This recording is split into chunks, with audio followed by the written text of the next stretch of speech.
오신 여러분들을 환영하고 또 축복합니다. 또 1, 2부 때 들으신 분들도 있겠고 또 처음 오신 분들도 계시겠지만 오늘이 복된 말씀을 통해서 정말 회심이 무엇인가를 배워보는 복된 시간, 점검하시는 시간 되기를 원해요. 프룬스 동산교회가 여기까지 오면서 은혜가 컸고 특히나 이 3부 예배를 여신 하나님의 은혜가 귀하다라는 것을 압니다. 특히나 우리 3부 찬양팀 분들 또 3층에 계신 우리 세 분의 미디어 지체분들을 축복합니다. 얼마나 성실하고 얼마나 뜨거운지 이 예배가 더욱더 복되고 하나님 나라의 귀한 기둥 같은 예배가 될 줄로 믿어요. 그 중심에 우리가 더욱더 나를 점검해 보는 회심을 점검하는 예배가 되기를 원해요. 한번 제목 읽어봤으면 좋겠어요. 나는 회심한 성도인가? 시작. 나는 회심한 성도인가?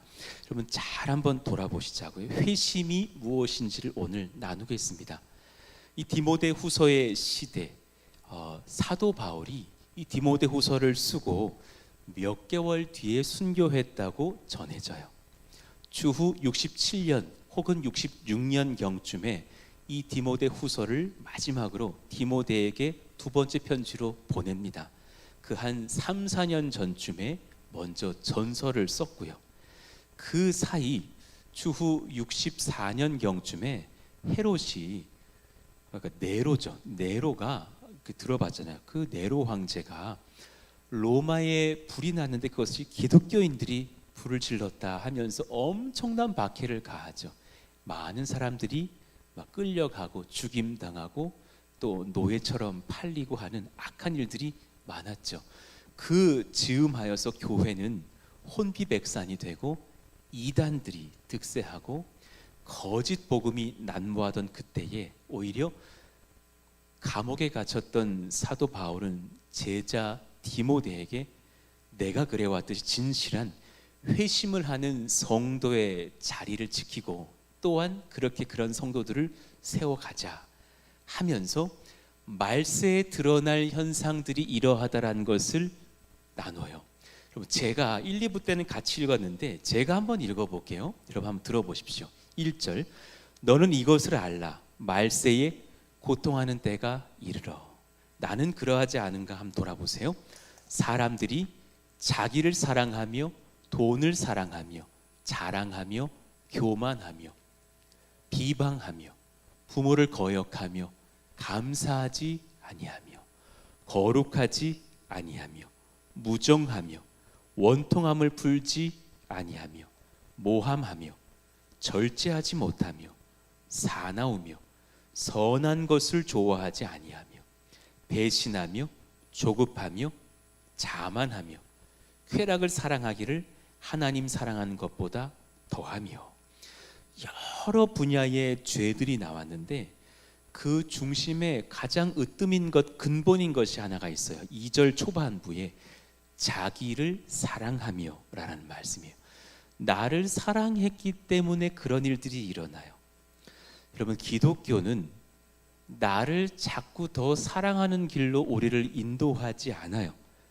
바르게 깨달으시기를 원해요. 우리가 주님을 사랑하고 주님이 우리를 사랑하신다는 것을 더 깊이 깨닫는 길이 기독교인의 길인 줄로 믿습니다. 우리는 하나님을 사랑하면 자연스럽게 나를 사랑하고 이웃을 사랑하게 되어 있지 나를 사랑해서 판단하는 세상으로 나아가지 않는다라는 거죠. 진짜 은혜 받은 목회자, 은혜 받은 찬양팀, 은혜 받은 일꾼들이시라면 더욱더 나를 부인할 거예요. 더 하나님 예수님께 더 순복하려고 애를 쓸 거예요. 그러니 이런 사람들의 특징을 정리해서 5절에 19번째 특징으로 뭐라 그럽니까? 경건의 모양은 있으나 경건의 능력은 부인하니 이 같은 자들에게서 내가 돌아서라. 한번 읽어봐요. 시작. 경건의 모양은 있으나 경건의 능력은 부인하니 이 같은 자들에게서 내가 돌아서라. 예, 지금 굉장히 사실 특징적인 것들이 적혀져 있죠. 경건, 예, 경건이라는 그 단어 유세베이아라고 하는데요. 하나님으로 인한 나의 신앙적 변화를 의미하는 거예요. 예의 바르고 젠틀하고 뭐 깍듯하고 이런 어떤 그런 삶의 모양이 뭐 바른 것, 그걸 의미하는 게 아니라 그가 경건하다면 하나님이 두려워요. 하나님을 연모해요. 하나님을 깊이 사랑해요. 그래서 나의 삶을 신앙으로 드리려고 해요.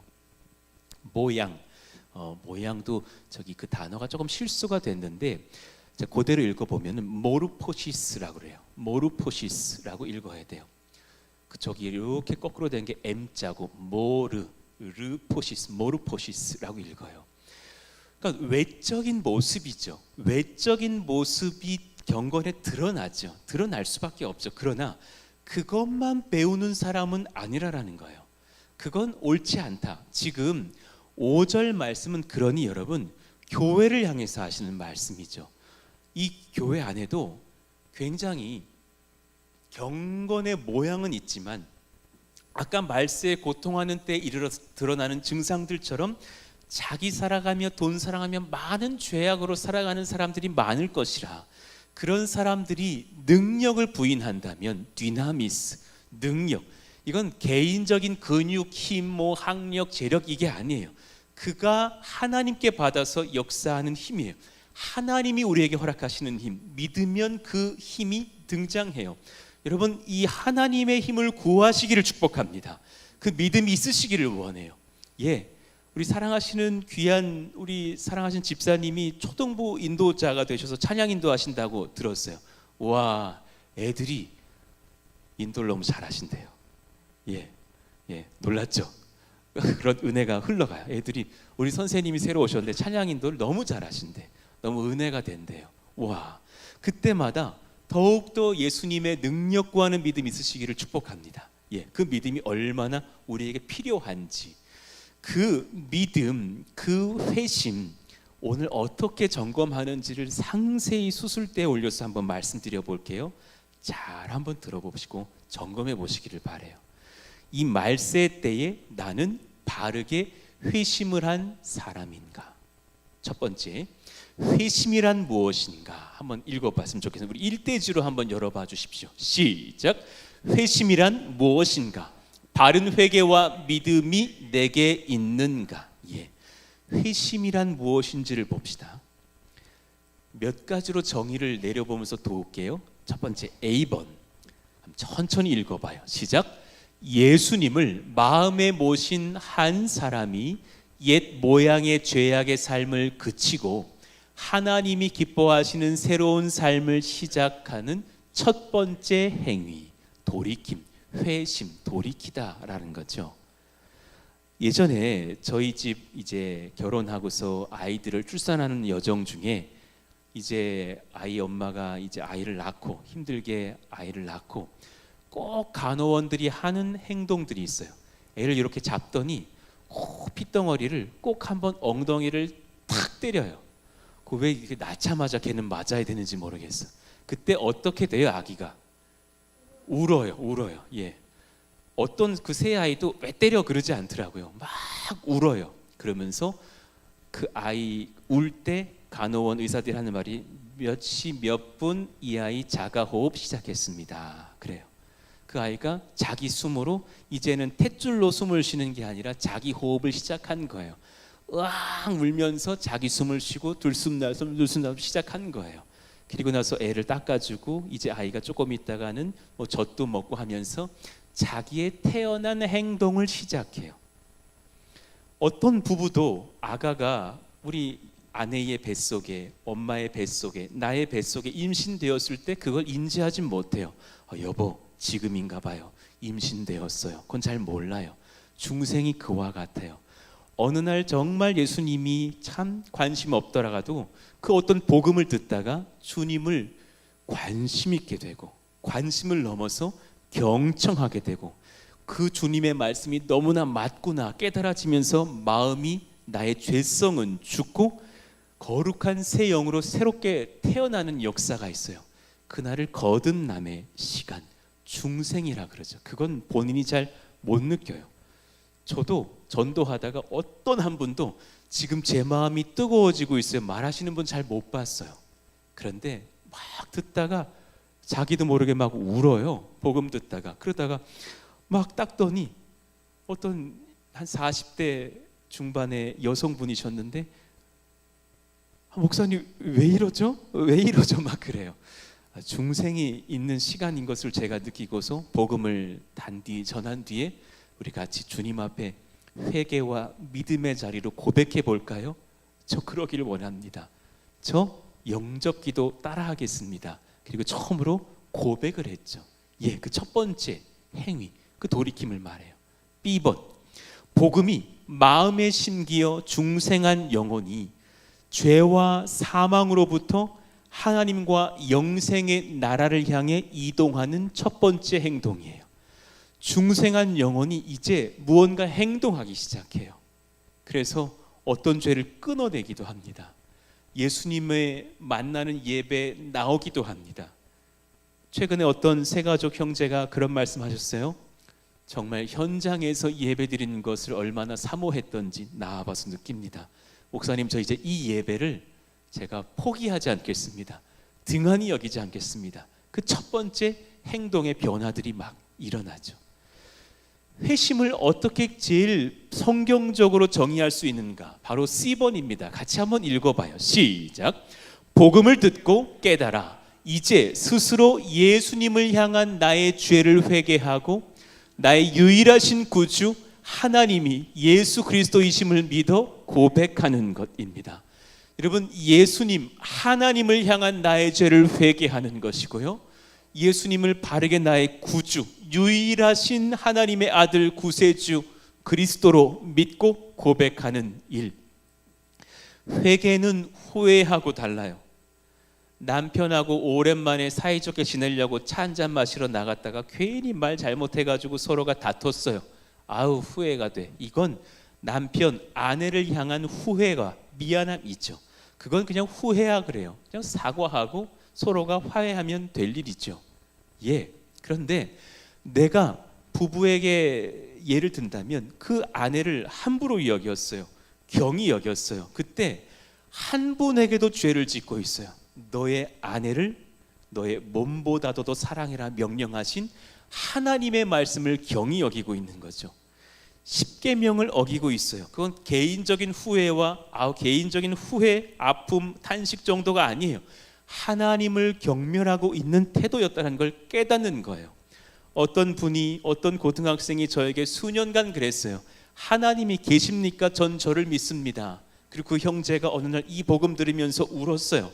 너는 지금까지 집을 왔다 갔다 하면서 너희 아버지가 너에게 마주쳤을 때 문 앞에서 너 어디 가니? 철수야 그랬을 때 당신이 누구신데 저한테 어디 가냐 물으십니까? 말한 거랑 똑같다. 너를 만드신 하나님 아버지가 계신 너는 그동안 하나님이 없다 했으니 얼마나 불경스러운 죄냐. 그 죄는 사실 지옥으로 간다. 그 아이 그 복음 듣고 울면서 회개했던 기억이 나요. 회개는 하나님을 향해서 하는 거예요.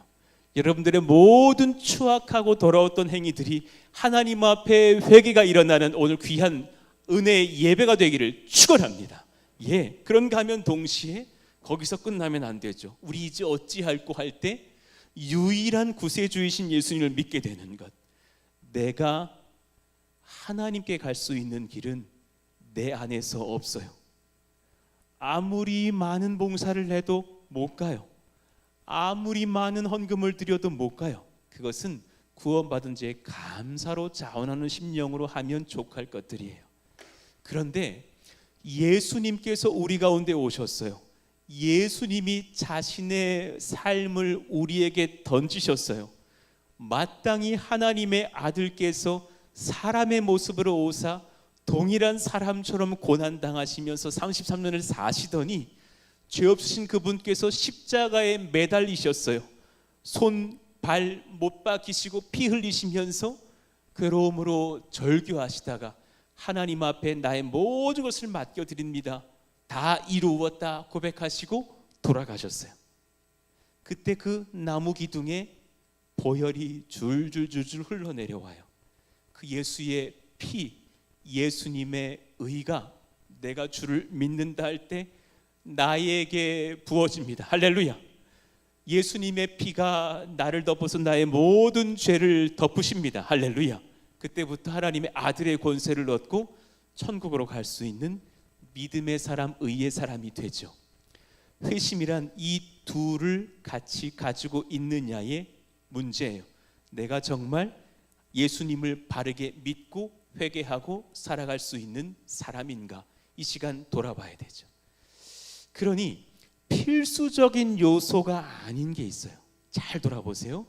예수님 믿을 때 이게 혼동이 돼요. 필수적인 요소가 아닌데 꼭 이런 게 있어야 되는 것 같아요. 갑작스럽게 일어나는 사건, 놀라운 막 하나님의 은혜와 막 능력의 시간. 어떤 분은 막 회심할 때 고꾸라지신 분이 있어요. 막 누워가지고 내가 아니었고 한 3분 뒤에 정신 차려 보니 내가 바닥에 누워 있더라. 갑작스럽게 일어나는 사건, 특별한 경험들 있어도 귀해요. 없어도 돼요. 잔잔하게 예수 믿는 분도 있어요. 극적인 경험, 우리의 흥미를 끄는 특별한 경험.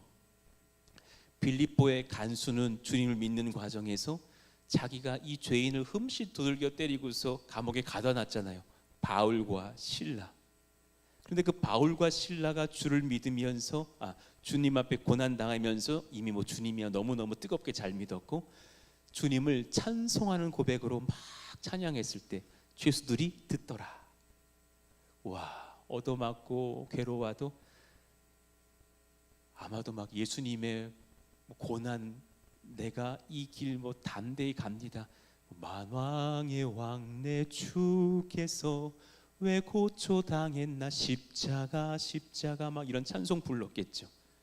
그때 성령께서 역사에서 막 지진이 일어나요. 막 우르르르 지진이 일어나고 감옥 문이 탁탁 열리고 손발에 묶었던 착고가 탁탁 풀렸다 그러죠. 많은 죄수들이 도망가서 간수는 내 책임이 크다 하여 자결하려고 할 때에 바울과 실라가 우리 안 도망갔다고, 내가 다 상황을 설명할 테니 당신은 죽지 않았으면 좋겠다고, 그러면서 그 위대한 복음을 선포하죠. 주 예수를 믿으라, 그리하면 너와 내 집이 구원을 얻으리라. 그리고 온 가족까지도 그렇게 회심하고 그날 세례를 받는 밤이 됩니다. 이런 특별한 경험, 이런 간증, 빌립보 간수는 고백할 수 있겠지만 우리 가운데 있어도 없어도 상관은 없어요. 어떤 분이 그래요. 눈물을 많이 흘리고 싶은데 저 권사님은 날마다 예배 때마다 눈물을 흘리는데 나는 왜 눈물이 안 나냐고. 정말 어느 집사님은 저한테 그러셨어요. 제 눈을 확 좀 찔러주셨으면 좋겠다고. 원하시는 분 얘기하세요. 제가 그런 건 자신 있습니다. 이렇게 탁 찔러드릴게요. 그런데 그게 아니잖아요. 감정 표현은 다양하죠. 저도 2부 예배 때 얼마나 울게 하시던지, 그러나 매 예배 때마다 제가 억지로 우는 게 아니잖아요. 하나님께서 흘리라 하실 때 흘리면 되지 있고 없고가 중요한 건 아니죠. 젊을 때 회심해야 한다고 설교하시는 목사님 설교 들어본 적도 있었어요. 저는 이건 아니라고 봅니다. 나이 많은 자가 회심하기는 참 어렵다, 불가능하다 그래요. 강박해져서 그렇대요. 아니 60년 70년 그 고집으로 살았는데 그 삶이 바뀌겠느냐고. 저는요, 나이는 상관없다는 걸 깨달아요.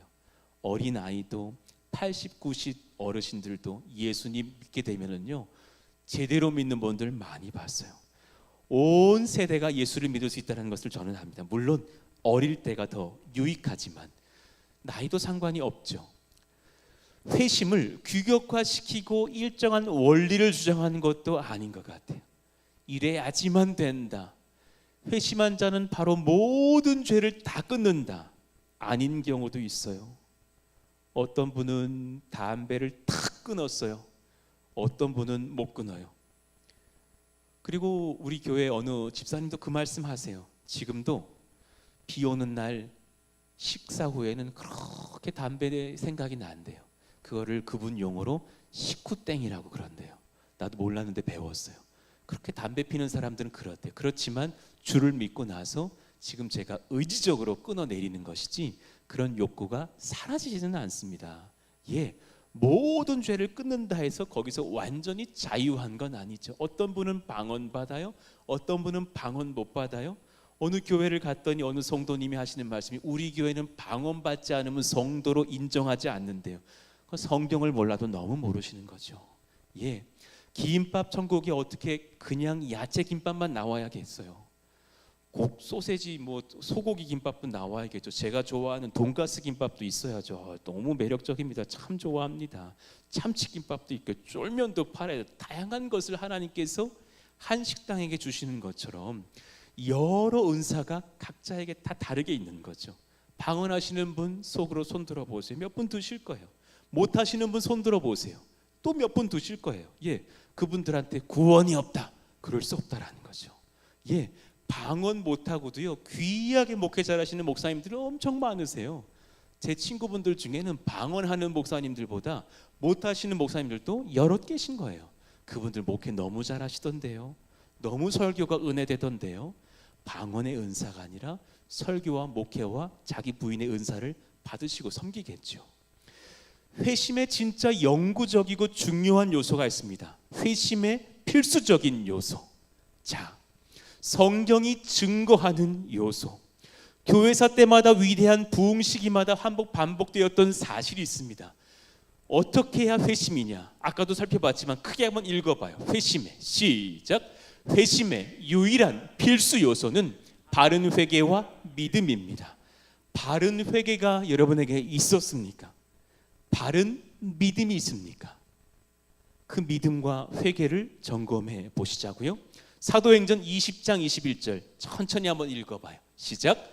유대인과 헬라인들에게 하나님께 대한 회개와 우리 주 예수 그리스도께 대한 믿음을 증언한 것이라. 이 둘이 같이 있어야 됩니다. 회개 없이 주님을 믿을 수 없습니다. 주님 당신 사랑하세요. 당신이 어떤 상황이라도 다 받아주실 거예요. 잘못된 복음이죠. 주님은 우리를 추악하다 하셨어요. 주님 앞에 우리가 범죄한 사람인 것을 철저히 깨달아야 돼요. 지금 여러분 오늘 이 예배를 2부 예배 드리고 어떤 성도가 저에게 오셔서 그러셨어요. 그간에 반복적으로 짓던 죄도 굉장히 가볍게 여겼는데 오늘 제가 다시 회심합니다. 그렇게 살지 않겠습니다. 이런 결단들이 일어나야지 회심한 사람들이에요. 하나님 앞에 쉽게 죄짓지 못해요. 주를 두려워하고 바르게 믿고 떨리는 마음으로 살아간단 말입니다. 어떻게 점검할 수 있죠? 몇 가지 이제 상세한 말씀들을 드려볼게요. 나는 회심하지 못했거나 거짓 회심을 한 사람은 아닌가? 한번 읽어봐요. 시작.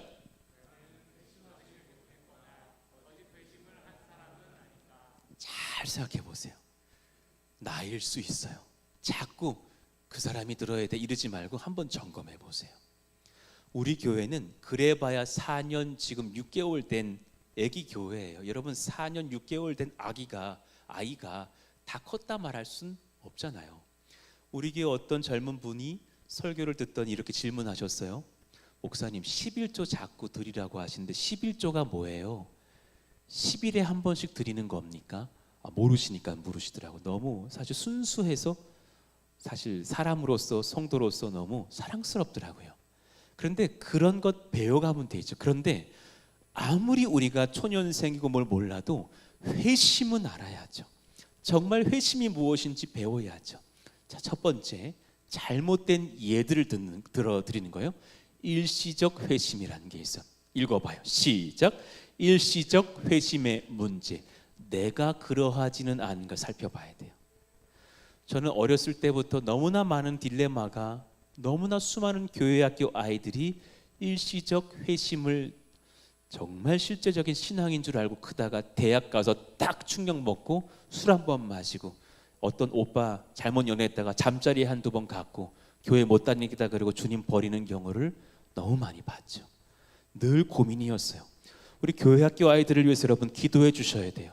우리 귀한 친구가 예수님 잘 믿기를 원해요. 일시적 회심이 아니라 진짜 회심을 하기를 원해요. 우리 또한 마찬가지죠. 일시적 회심은 무엇인가?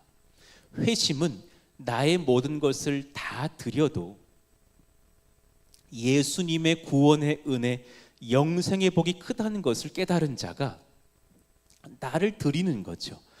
회심은 일시적 회심이 되지 않으려면 주님을 믿고 주님이 나를 구원하시다라는 그 자체가 나의 삶의 모든 것보다 커야 돼요. 반드시 그래야 돼요. 그렇지 않고서 주님, 예전에 무슨 드라마 무슨 영화 보니까 이병헌 씨가 조폭으로 등장하던데, 아 형님 저를 섭섭치 않게 해주시면 형님 실망시키지 않고 잘 따라갑니다. 아 뭐 이러더라고. 그건 조폭이 하는 말이죠. 회심은 그렇게 하는 게 아니죠. 주님 저 죄인이라고 지적하지 않으시고, 저 웬만해서 교회에서 조금씩 다 인정받으면서 집사 장로까지 다 되게 하시고, 우리 가족 복 주시고, 우리 집 잘 되게 하시면 주님 13 섭섭지 않게 해드리고 따라갈게요. 이건 회심이 아닌 거죠. 일도 모르는 거죠. 회심은 내 것을 다 걷어가신다 할지라도 하나님이 더 크신 것을 믿고 나를 던지는 믿음인 줄로 믿습니다. 아멘. 그럼 이 믿음이 가능하시겠느냐고요.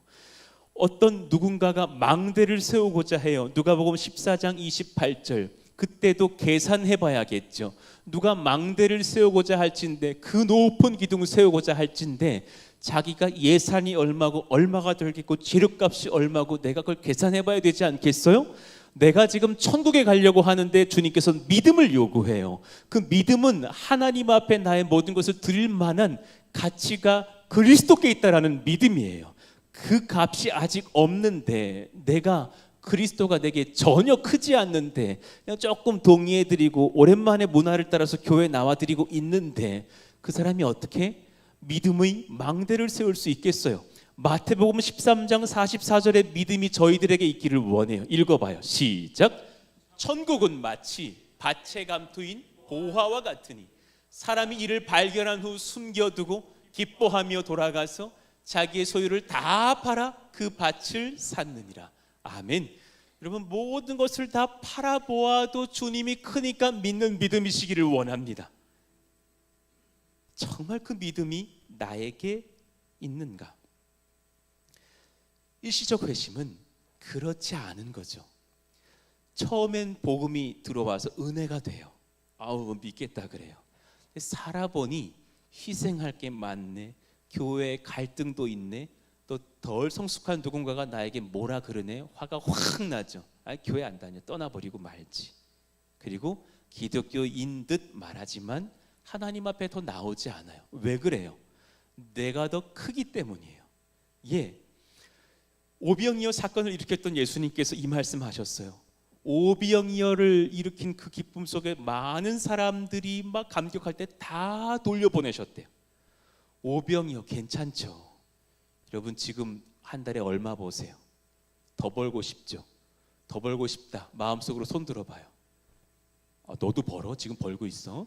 뭐 그래, 용돈 받고 있는 거 말하는 거야? 어디 일하고 있니? 뭘 일해 너가? 그거에 노동법에 걸려. 너 일할 나이가 아니야. 너 일하면 안 돼.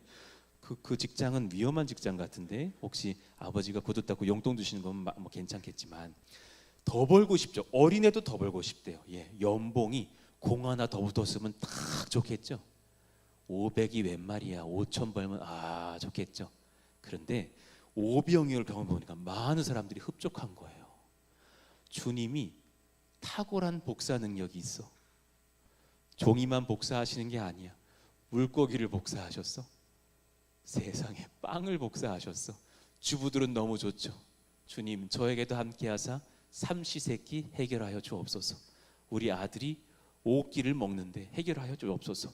저라면 5만 원짜리 딱 한 장 드리면서 10,000장만 복사해 주십시오. 제가 이걸로 한 몇 년치를 좀 벌어야겠습니다. 이거 한 10만 장만 복사해 주십시오.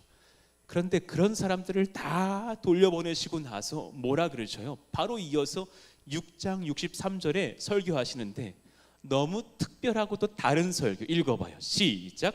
살리는 것은 영이니 육은 무익하니라. 내가 너희에게 이른 말은 영이요 생명이라.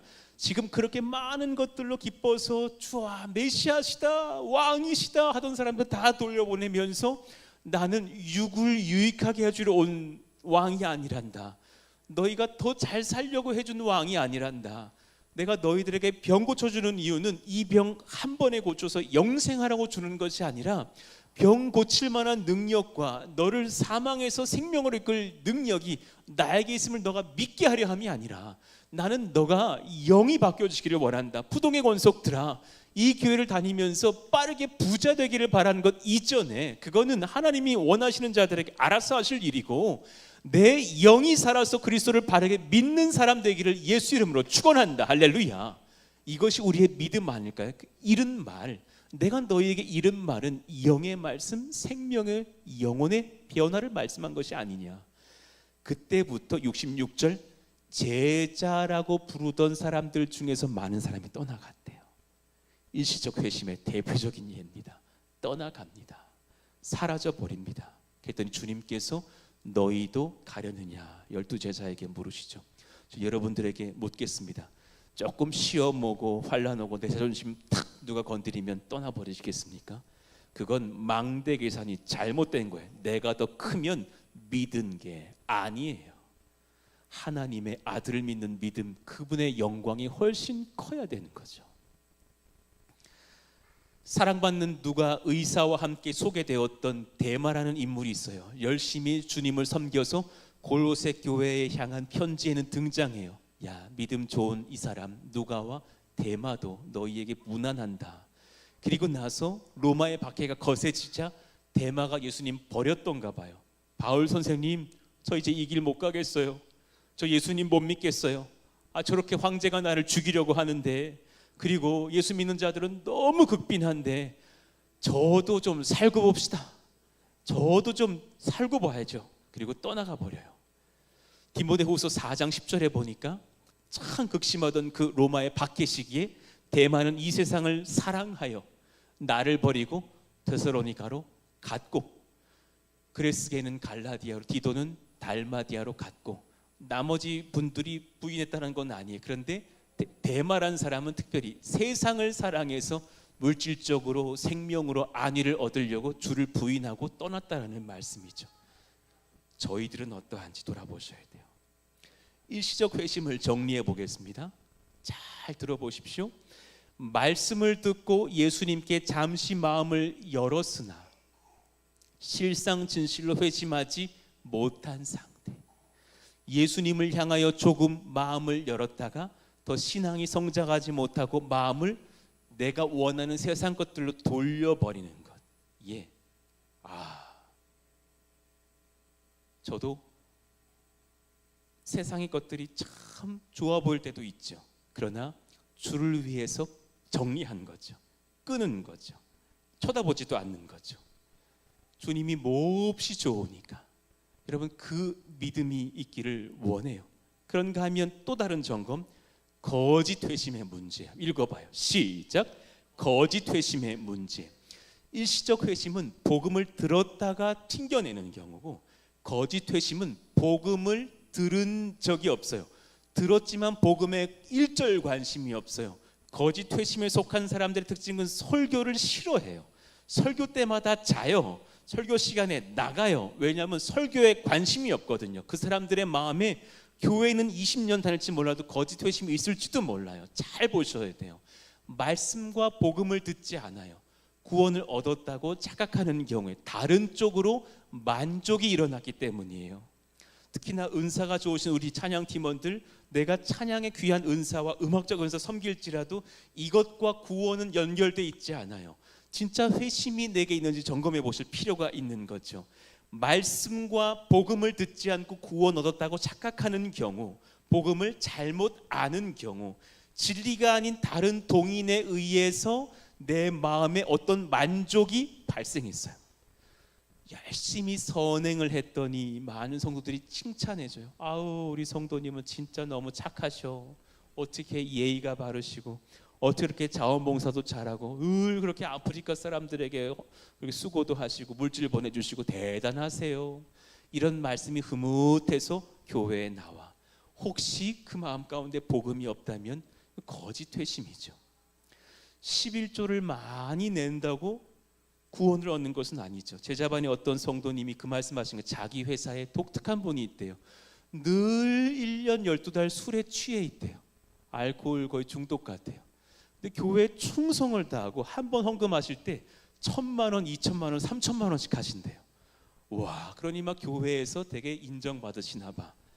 저는 점검해 봐야 된다고 봐요. 그분이 3천만 원을 하시든 30억을 하시든 그 액수 때문에 구원받는 게 아니잖아요. 여러분, 그렇지 않잖아요. 어린아이가 드리는 단돈 500원의 헌금, 1,000원의 헌금도 하나님은 기뻐하실 거예요. 여러분이 정말 더 드리고 싶었는데 오늘 가정의 통장을 보니까 너무 부끄럽지만 세상에 오늘 남은 통장의 비용이 몇천 원밖에 없어서 그걸 드린다 할지라도 하나님은 너의 전부를 드렸구나 하실 거란 말이죠. 액수는 중요한 게 아니에요. 중심에 하나님의 아들 예수님을 정확히 알고 있는가, 믿고 있는가의 여부죠. 예수님을 믿지 않으나 교회를 오래 다녀 그 문화를 알고 직분도 얻고 그 만족감으로 생활하는 경우도 있어요. 회심이라 볼 수 없죠. 일시적으로 죄를 버리고 선을 행하나 이것 또한 회심은 아니죠. 여러분, 다이어트 결심하듯이 술 끊어보실 수도 있잖아요. 잠시 새벽 기도도 나오고 술도 끊어보나 죄악의 날을 엄습하여 결국 예수님이 주시는 영적 자유를 경험하지 못해요. 성경은 술 마시지 말라라고는 적혀 있지 않아요. 은혜가 되십니까? 술 취하지 말라 하셨어요. 한국 사회에서 술 취하지 않고 마시기는 쉽지 않은 문화여서 120년 전에 한국 교회 선교사님들과 결의를 했어요. 술을 피하기로 하자. 여러분, 커피가 너무 많이 먹게 되면은 커피는 불면증을 일으켜요. 아십니까? 커피 밤에 자도 피곤하신 분들 있죠. 8시간 자는데 피곤하신 분들은 숙면을 못한 게 아니라 커피 중독일 수도 있어요. 그런 분들 커피를 좀 줄여보시란 말이에요. 그런데 브라질 어떤 마을을 갔더니 새벽을 깨우려고 그 마을 성도님들이 커피를 끊기로 결의를 한 문화대 나라도 있어요. 거기는 커피, 저희 나라는 술. 너무 세니까. 술은 가정에서 이걸 권면하지 않지만 정말 부부끼리 작은 잔에다 와인 한잔 하면서 대화 나눌 수 있다면 그거 제가 뭐라 안 그래요. 그렇지만 두 가지 문제, 술 취한 것에 문제가 된다. 끊으시기를 축복해요. 그리고 교회의 덕을 위해서 누가 실족하게 될 것을 염려하신다. 끊으시기를 원해요. 여러분, 길거리에서 저기 삼성공장 앞에서 저를 마주쳤는데 제가 술 취했어. 그래가지고 아이고 우리 박 집사님 계속, 그리고 앞으로 가려는데 목사님 계속 뒤로 가. 제가 오늘 전도를 위해서 한 잔 딱 걸쳤습니다. 용서해 주시고. 이러면 교회에 옮기실 거잖아요. 왜냐하면 실족했기 때문이죠. 모든 것이 자유할 수 있어요. 그러나 두 가지를 하나님은 엄히 하지 말라 하셨어요. 술 취하지 말라. 너는 성령으로 뜨겁기를 원한다. 실족해 하지 말라. 돌아볼 필요가 있겠죠. 그러니 거짓 회심의 최고봉은 뭐냐면 심리학의 물결이에요. 여러분, 한국 사회, 한국 교회에 심리학이 들어와요. 사실은 서양 교회에 먼저 들어왔거든요. 심리학의 거룩하지 않지만 심리학이 말하는 굉장히 위대한 주제는 뭐냐면 자아의 회복이에요. 그렇잖아요. 모든 심리학은 자기를 돌아보고 자기를 알고 자기를 더 나은 나로 만들자고 그래요. 그걸 연구했던 사람이 프로이트예요. 그는 예수의 사람 아니에요. 굉장히 성적인 사람이었고 사실 육체의 것들, 아이의 모습들을 보면서 연구하여 심리학을 만들어냈죠. 증명되지 않는 사회과학이 있죠. 에고와 이드와 슈퍼에고를 얘기하고 있죠. 그걸 따라가는 또 다른 제자가 칼 융이라는 사람이고요. 그러나 그 중심에 성경이 있지 않아요. 여러분, 성경은 여러분 자아의 완성을 언급하고 있지 않아요. 우리 자아는 자꾸 찾으려 그럴 때마다 깨닫게 돼요. 내 자아가 너무나 자기 중심적이어서 하나님을 부정하고 싶어해요. 우리는 자아를 부인해야 돼요. 칼 로저스, 심리학의 아버지라 불리는 칼 로저스가 심리학의 끝, 정말 성숙한 자는 자기의 이상을 실현한다 그랬어요. 아니에요. 그렇지 않아요. 지금 북한에 자기 이상을 실현하려는 사람이 있어. 그래서 핵을 만드시고 자꾸 쏘시는 한 아저씨 있단 말이에요. 그 사람이 자아가 나빠요? 그 사람 자존감이 어그러졌나요? 아니, 너무 건강하고 너무 자아중심적이죠. 백성들이 죽더라도 내 포는 쏘아야 되고 핵을 만들어야 되는 사람이죠. 자기 정권 내 안위 지켜야 되니까. 그 마음의 중심성이 무너지기를 하나님이 말씀하신 거예요. 내 심령에도 또 다른 김일성, 또 다른 김정은이 있지 않겠어요? 무너져야 되는 거예요. 그 안에서 심리학을 교회가 받고 나서 온통 유행했던 단어가 있어요. 파라처치 다 간사님들 이렇게 설교해.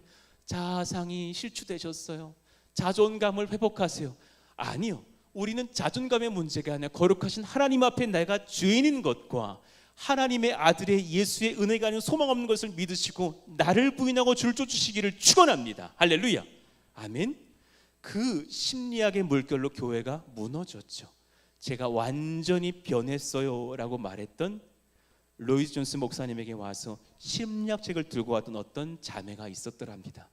당신 회심한 게 아니라 이 책에 그냥 내 마음이 고양돼서 나를 귀히 여기라니까 신나서 감동하신 거라고. 심리학에 의존한 회심의 주장은 예수님을 온전히 믿는 회심이라 말할 수 없죠. 어떻게 내가 주를 바르게 믿고 회개한 사람인가? 세 가지로 점검 드릴게요. 첫 번째, 예수님을 향한 지정의의 변화가 있어야 돼요. 한번 읽어봐요. 그 아래 문장 시작. 예수님을 향한 지정의의 변화. 여러분 정말 주님을 깊이 알아가고 계십니까? 이 설교를 듣고 혹은 제자반도 들어오시면서 주님을 깊이 알아가는 지적 변화가 있어서 예수님이 나의 구주신 걸 깨달으시기를 원합니다. 그 이후에 감화된 마음의 변화가 있어야 돼요. 예전에 비틀즈는 Love is feeling, feeling is love 불렀어요. 러브는 필링이라고 그러고 필링은 러브라 그러니까 오늘 저랑 내가 오늘 마음에 들면 오늘 그냥 뭐 잠자리도 하고 그런 것이 사랑이다. 아니에요. 성령이 우리 가운데 허락하시는 감화된 마음, 참 좋은 우리나라 표현 감화라 그래요. 감화, affection이라 그래요. religious affection. 예, 기독교 용어예요. 감화된 마음의 변화. 예수님이 나에게 참으로 위대하시고 참으로 두렵고 참으로 크시고 참으로 아름다우셔야 돼요. 이 감정이 여러분들에게 있으십니까? 성령은 물으셔요. 예수님이 너무너무 좋아요. 저도 우리 예수님이 너무 사랑스러워요. 오늘 이 자리에서 딱 죽어도 여한이 없을 만큼 전 주님을 사모하고 더욱 사모하기를 원해요. 저의 남은 목회의 비전은 오늘보다 내일도 예수님을 사랑하는 거예요. 그 비전 가운데 주님을 보니 너무 영화로운 거예요. 저희 아내를 사랑하고 연모하고 오래 좋아해서 결혼했죠. 그러나 결혼 뒤에 목사 안수 받고 목회하면서 우리 둘이 결의한 게 있어요. 혹여라도 우리가 북한 같은 나라에 잡혀 옥류됐다 치자. 그래서 그 사람이 나 괴롭히면서 당신한테 예수 부인하라 그러고 당신 괴롭히면서 나한테 예수 부인하라 그러면 우리 그날부터 죽기까지는 서로 모르는 사람인 것으로 하자. 눈물로 내가 참겠다. 너무너무 당신 연모하지만 내가 참겠다. 당신 허벅지에 막 칼 팍팍 찌르면서 막 나 예수 부인하라 그러면 우리 그날 싹 죽자. 딱 죽고서 예수 부인하지 말고 딱 순교하고 천국 가서 주님 만나자. 저희 아내가 아멘 하던데요. 우린 그 믿음, 그 감화된 감격이 있어요. 여러분들 어떠십니까? 그 깊은 주님을 향한 사랑이 날마다 더해지시기를 축복합니다. 할렐루야. 아멘. 또한 의지의 변화들이요. 귀한 것을 드려도 감사하고 잃어도 감사하고 얻어도 감사하고 삶을 드리는 그 지정의의 변화. 두 번째 특징, 고난을 감당할 수 있느냐라는 거예요. 개인적인 죄의 고난 말고요. 돈 막 써가지고 카드값 넘친 거 그거 메꾸는 고난 말고 예수님으로 인한 고난. 읽어봐요. 시작. 예수님으로 인한 고난이 있습니까? 이를 감당하려 합니까? 도리어 이를 기뻐합니까? 예수님이 나의 모든 것이 맞습니까? 여러분, 이 은혜가 있다면 회심한 사람이 맞아요. 내 사랑하는 가족을 섬기면서 내가 어떤 수고가 있어요. 주님이 맺어주신 가정이에요.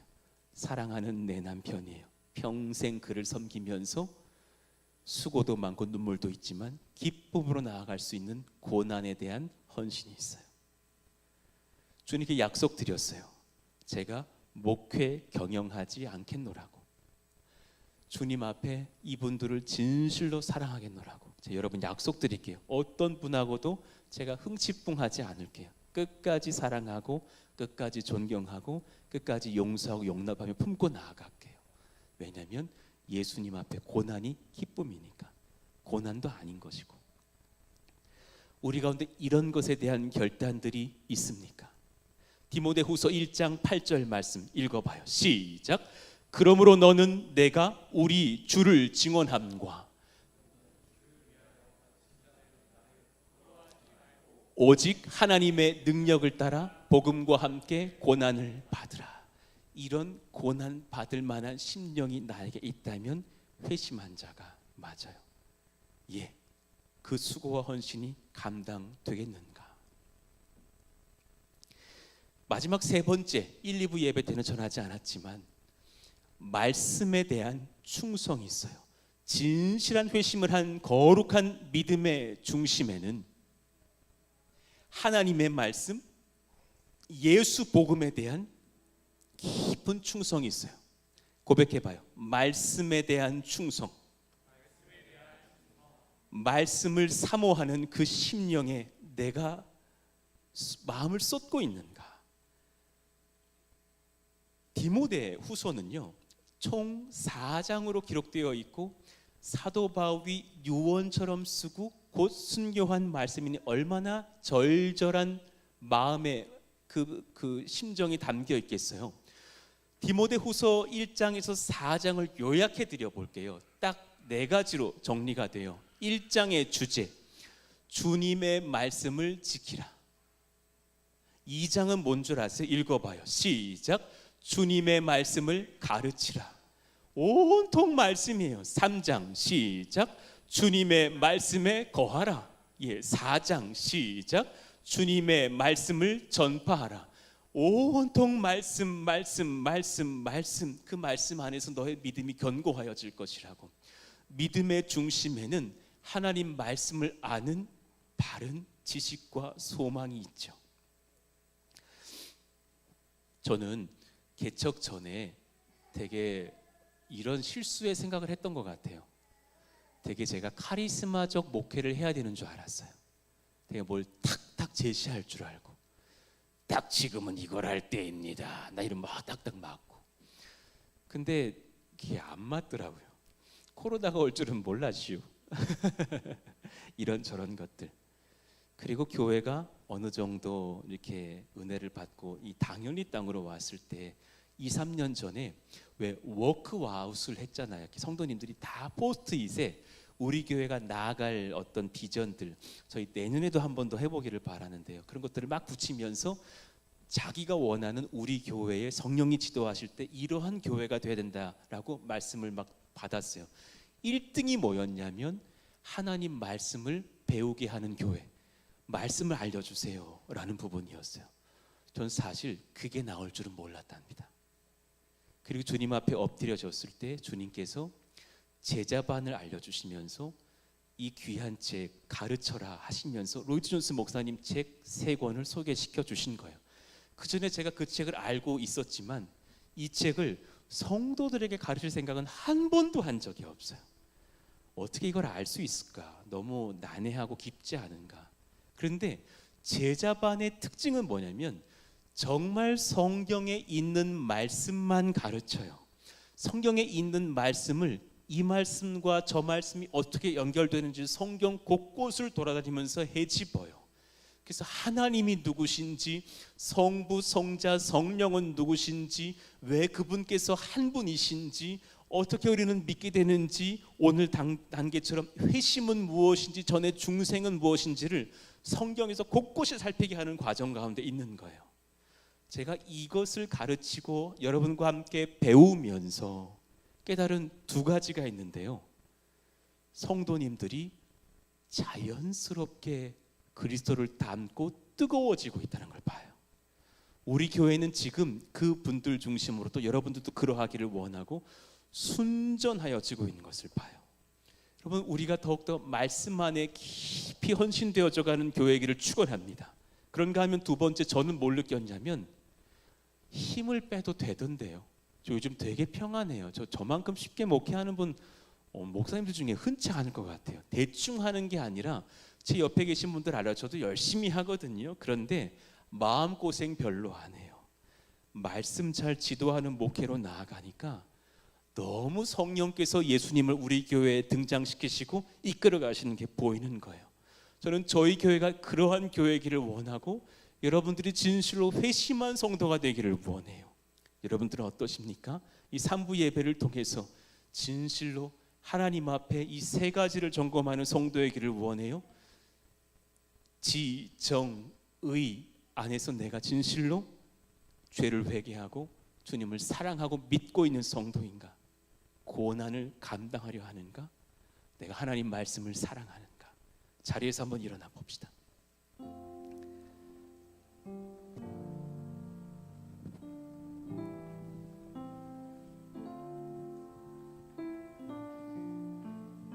큰 낭만과 절망도 있고 한숨도 있고 지침도 있어서 덜덜하게 하루 저녁에 돌아왔을 때 왜 있죠? 그런데 그때도 주의 보좌의 길이 열려 있다는 것을 아시고 그 자리로 나아갈 수 있는 그 권세 기뻐하시기를 원합니다. 우리 십자가의 보혈 찬양하면서 나아가실까요? 주의 보좌로 나아갈 때에 어떻게 나가야 할까? 나를 구원한 주의 십자가, 나를 구원한 주의 십자가, 그것을 믿으며 가네. 주의 보좌로 나아갈 때에 나 여전히 부족하다. 나를 품으신 주의 그 사랑, 나를 품으신 주의 그것을 그 사랑, 믿으며 가네. 그것을 믿으며 가네. 자격 없는 내 힘이 아닌, 자격 없는 내 힘이 아닌, 오직 예수님의 보혈로, 오직 예수님의 보혈로, 자격 없는 내 힘이 자격 아닌, 없는 내 힘이 아닌, 저는 예수님을 믿습니다. 오직 예수님의 보혈로, 예수님의 보혈로, 십자가의 보혈, 십자가의 보혈, 완전하신 사랑 힘입어 나갑니다. 십자가의 보혈, 완전하신 사랑 힘입어 예배합니다. 자격 없는 내 힘이 아닌, 자격 없는 내 힘이 아닌, 오직 예수님의 보혈로, 오직 예수님의 보혈로, 자격 없는 내 힘이 아닌, 오직 예수님의 보혈로. 할렐루야. 십자가의 보혈, 완전하신 사랑 힘입어 나갑니다. 십자가의 보혈, 완전하신 사랑 힘입어 예배합니다. 한 번 다시 불러봐요. 자격 없는 내 힘이 아닌 자격 없는 내 힘이 아닌 오직 예수님 오직 예수님의 보혈로 나는 자격이 없지만 주를 믿고 나아갑니다. 자격 없는 내 힘이 아닌 감사합니다 주님. 오직 예수님의 보혈로 십자가의 보혈 십자가의 보혈 완전하신 사랑 힘입어 나갑니다.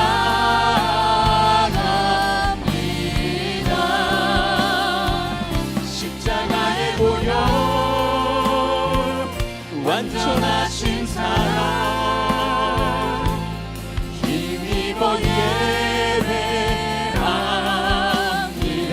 십자가의 보혈 십자가의 보혈 아멘. 완전하신 사랑 감사합니다 예수님. 힘입어 제가 바르게 회심하고 주를 사랑하고 믿고 기뻐하고 즐거워하는 백성 되기를 원합니다. 성령여 이끄시옵소서. 힘입어 예배합니다.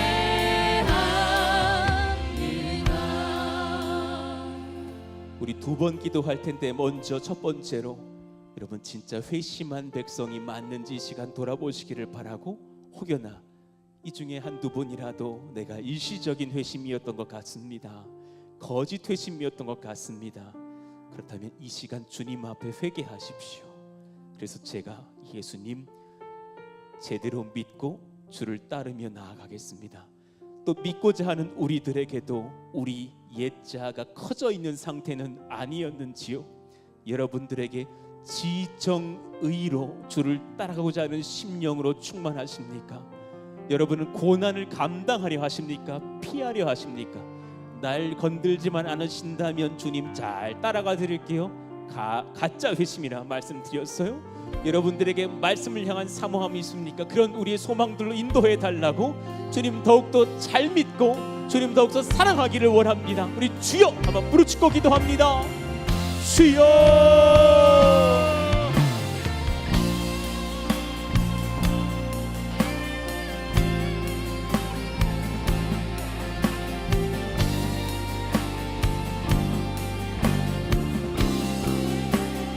성령의 역사가 우리 가운데 임하여져서 우리가 자격 없는 내 힘이 아니라 예수의 힘으로 나아가요. 그 안에서 진실한 회심의 역사가 있기를 원해요. 누군가 대마와 같이 시절 있는 회심으로 주를 쫓아가 주를 버리고 떠나가는 자가 아니기를 원하며, 그런 교회학교 아이들이 아니기를 원하며, 그런 심령이 연약한 것들이 아니기를 원하며, 주를 사랑하고 기뻐하고 즐거워하는 믿음의 역사들이 일어나기를 원하오니 성령이여 성령이여 기름 부으시고 이끄시고 다스리시면서 주를 따라가고 주를 기뻐하고 주를 즐거워하는 믿음의 역사들이 우리 가운데 임하기를 원합니다. 성령이여 성령이여 우리를 주장하여 주십시오. 우리가 죄에 넘어지지 않는 자가 되게 하셔서 지정의의 깊은 결단 속에 하나님을 기뻐하며 즐거워하며 사랑하는 역사가 넘치게 하여 주시고, 하나님 앞에서 헌신을 배우며 말씀으로 서는 은혜가 있기를 원하오니 주여 인도하여 주십시오. 말씀하여 주십시오.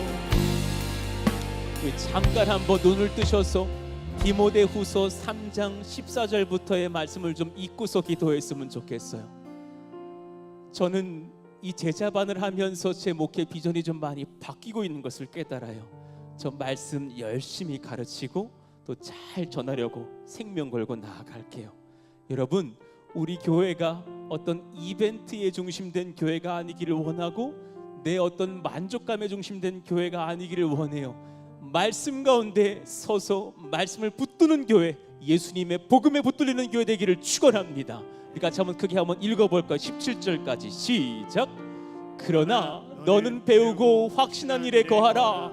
너는 내게 누구에게서 배운 것을 알며 또 어려서부터 성경을 알았나니 성경은 능히 너로 하여금 그리스도 예수 안에 있는 믿음으로 말미암아 구원에 이르는 지혜가 있게 하느니라.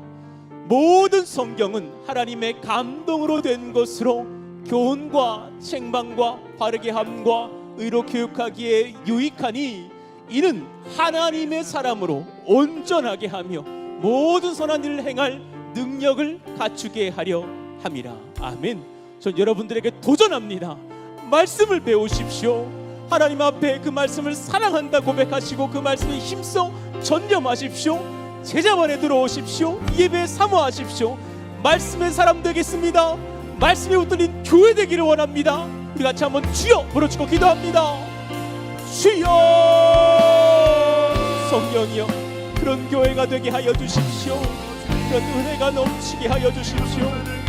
성령이여, 성령이여 오셔서 우리를 말씀으로 지도하십시오. 예수의 복음의 말씀으로 가르쳐 주십시오. 성령은 능히 너로 하여금 그리스도 예수 안에 있는 믿음으로 말미암아 구원에 이르는 지혜가 있게 하느니라. 모든 성경은 하나님의 감동으로 된 것이니 우리가 이를 받습니다. 저를 교훈하여 주시고 저를 책망하여 주시고 바르게 함과 의로 교육하기에 유익한 걸로 이끌어 주시기를 원합니다. 제가 주님의 사람 되기를 원하며 온전하여 지기를 원하며 모든 선한 일을 행할 능력 갖추기를 원하오니 말씀의 백성 되게 하여 주십시오. 우리 교회가 또한 더욱더 그러한 교회 되기를 원합니다. 말씀에 붙들리는 성도들 되기를 원하며 그러한 제자반이 되기를 원하며 그러한 예배가 되기를 원하며 그러한 거룩한 권속들 일어나기를 원하오니 성령의 기름 부으시고 인도하여 주옵소서. 주님 말씀하시고 또 오시고 인도하시사 모든 은혜 가운데 뛰어나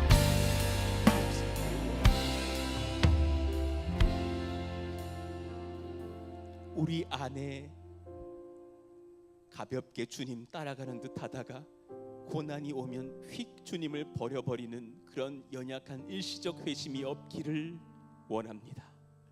내가 복음엔 관심이 없고 교회에서의 인정받는 것에 재미가 있어서 나오는 거짓 회심도 아니기를 원합니다. 주여, 주를 두려워합니다. 주를 경외합니다. 어찌 저를 사랑하셔서 당신의 아들을 우리에게 보내셔서 그를 죽이시고 그를 또한 부활케 하시며 그 은혜를 믿음 가운데 우리에게 주십니까? 제가 더욱더 주님을 믿고 사랑하기를 원하며 내 남은 평생에 하나님의 말씀을 더욱더 가까이 하여 힘써 주를 알기를 원하오니 우리와 동행하여 주옵소서. 하나님, 우리 마음 가운데 고난을 두려워하지 않으며 주를 위해 힘써 삶을 전제와 같이 부어드리는 거룩한 역사가 일어나게 하여 주시옵소서. 사랑하는 내 아들 딸들아, 내가 너와 함께 할 것이라. 너의 죄를 버릴지어다. 내가 너를 위해서 죽었는데 너는 쉽게 죄를 사랑하여 가까이 하고 있지 않느냐. 그 죄를 오늘 예배 이후에 끊어낼지어다. 내가 너와 함께 할 것이니 너는 나를 지정의로 사랑하며 믿고 따르며 경외할지어다. 그 은혜를 경험하며 기쁨으로 나아가는 예수의 사람들 다 되게 하여 주시옵소서. 주 예수 그리스도의 은혜와 하나님 아버지의 사랑하심과 성령 인도교통 감화하심이 예수님 잘 믿고 진실로 회심하며 삶을 들여 주님 따르기로 작정하는 믿음의 권속들 머리 위에 또 그러하기를 바라는 우리 교회 학교 위에 이제부터 영원토록 함께 있을지어다. 아멘.